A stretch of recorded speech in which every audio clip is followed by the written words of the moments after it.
The Earth's tectonic plates only move at about the rate at which our fingernails grow. However, we have to remember that the plates have had a long time to change their positions. After all, the Earth is about 4,600,000,000 years old. In this presentation, we are going to look at the movement of the plates relative to each other. In some parts of the world, plates are slipping past each other. Of course, the edges of the plates are not smooth. They are rough and jagged.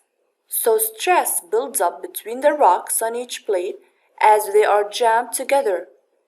When the forces involved are great enough, the plates slip past each other suddenly, resulting in an earthquake. Friction stops two plates from sliding past each other smoothly. As the pressure builds up, the plates suddenly slip. We experience these sudden slippages as earthquakes. Shock waves travel along the surface. The epicenter of an earthquake is the point from which these surface waves originate, and you can see it in the simulation.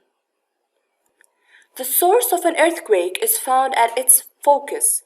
The focus often lies deep underground. The epicenter of the earthquake is directly above the focus. The shock waves from the focus spread out to cause an earthquake at the surface.